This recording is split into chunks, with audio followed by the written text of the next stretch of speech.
মানুষের প্রতি হিংসা ও আল্লাহর হুকুম অমান্য করার কারণে অভিশপ্ত হয়েছে শয়তান। এক সময় যে আল্লাহ তাআলার কাছে একজন ছিল, এখন সে মানুষকে আল্লাহর কাছ থেকে দূরে সরানোর সব ফন্দি আঁটে। মানুষকে গুনাহ ও পাপে লিপ্ত করতে পারলেই সে নিজেকে সফল মনে করে। এই বিষয়ে পবিত্র কোরআনে আল্লাহ তাআলা বলেন, সে শয়তান বলল, সেদিন পর্যন্ত আমাকে অবকাশ দিন যেদিন তাদের আদম সন্তানকে পুনরুজ্জীবিত করা হবে। তিনি আল্লাহ বললেন, নিশ্চয়ই তুমি অবকাশ প্রাপ্তদের অন্তর্ভুক্ত। সে শয়তান বলল, যেহেতু আপনি আমাকে পথভ্রষ্ট করেছেন, সে কারণে অবশ্যই আমি তাদের জন্য আপনার সোজা হতে বসে থাকব। তারপর অবশ্যই আমি তাদের কাছে, তাদের সামনে থেকে, তাদের পেছন থেকে, তাদের ডান দিক থেকে, তাদের বাম দিক থেকে উপস্থিত হব, আর আপনি তাদের অধিকাংশকে কৃতজ্ঞ পাবেন না। সূরা আরাফ আয়াত 14-17। তবে শয়তান মানুষকে যতই ধোঁকা দিক এবং আল্লাহর অবাধ্যতায় লিপ্ত করুক, বান্দা আল্লাহর কাছে তওবা করলেই তিনি সব মাফ করে দেন। মানুষের সব পাপ মুছে তাকে একেবারে নিষ্পাপ বানিয়ে দেন।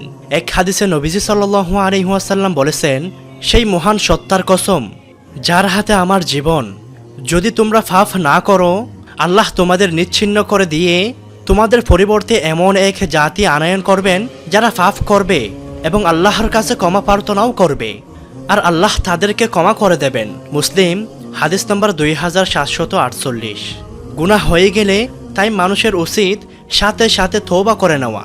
হাদিসে রাসূল সাল্লাল্লাহু আলাইহি ওয়াসাল্লাম বলেন, হে লোক সকল, তোমরা আল্লাহর দরবারে তওবা করো এবং তার কাছে ক্ষমা প্রার্থনা করো। আমিও প্রতিদিন 100 বার তওবা করি। বুখারী হাদিস নম্বর 2702।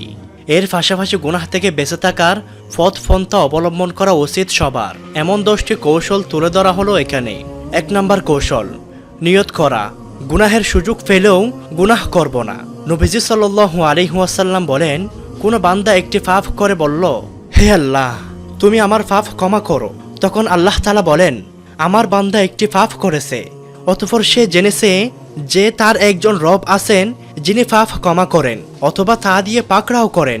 অতঃপর সে আবার পাপ করল এবং বলল, হে আমার রব, তুমি আমার পাপ ক্ষমা করো, তখন আল্লাহ তাআলা বলেন, আমার বান্দা একটি পাপ করেছে, অতঃপর সে জেনেছে যে তার একজন রব আছেন যিনি পাপ ক্ষমা করেন অথবা তা দিয়ে পাকড়াও করেন।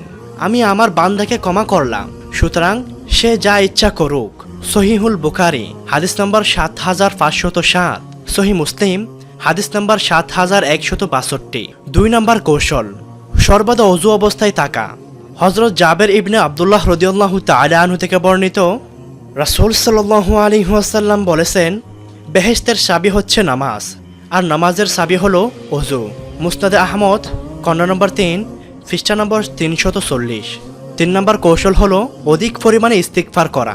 পবিত্র কোরআনে বর্ণিত হয়েছে, তোমরা তোমাদের রবের কাছে ক্ষমা প্রার্থনা করো, নিশ্চয়ই তিনি ক্ষমাশীল। সূরা নূহ আয়াত 10।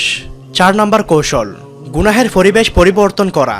মানুষের উপর পরিবেশের প্রভাব পড়ে। যেমন কেউ মসজিদে গেলে তার অন্তরে আল্লাহ রাসূলের প্রতি ভালোবাসা বাড়ে, কবরস্থানে গেলে মৃত্যুর কথা স্মরণ হয়, আবার কোথাও আড্ডা দিতে গেলে এসব ভুলে যায়, তখন ফুর্তিতে মেতে ওঠে। তাই কোনো জায়গায় গুনাহের পরিবেশ থাকলে সেই স্থান ত্যাগ করে ভালো পরিবেশে যাওয়া উচিত।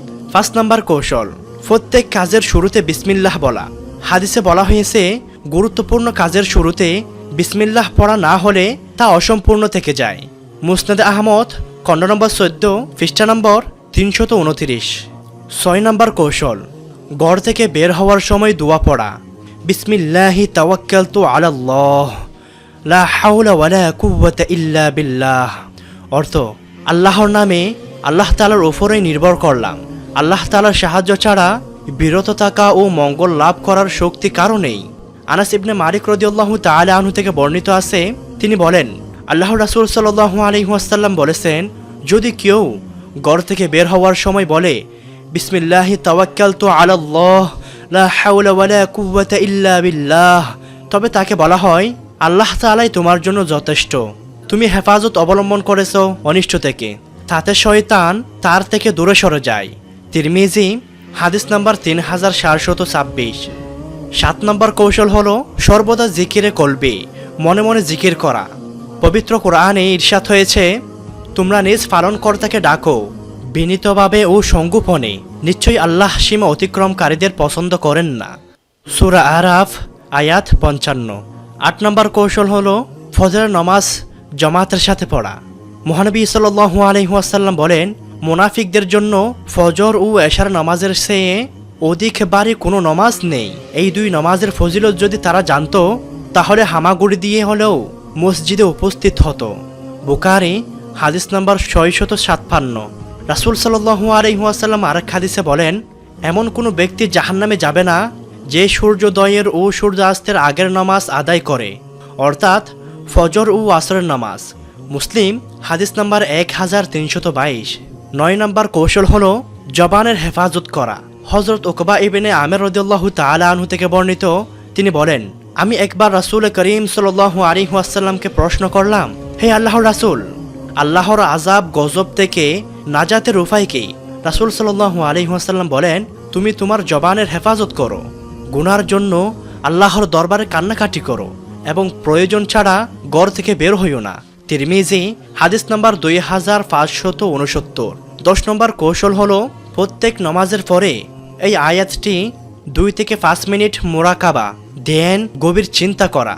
ওয়াহুয়া মাআকুম আইনামা কুনতুম, যার অর্থ হচ্ছে তোমরা যেখানেই থাকো না কেন আল্লাহ তোমাদের সঙ্গে আছেন। সূরা হাদীদ আয়াত 4। আল্লাহ তাআলা আমাদের সকলকে এই 10টি কৌশল অবলম্বন করার তৌফিক দান করুন।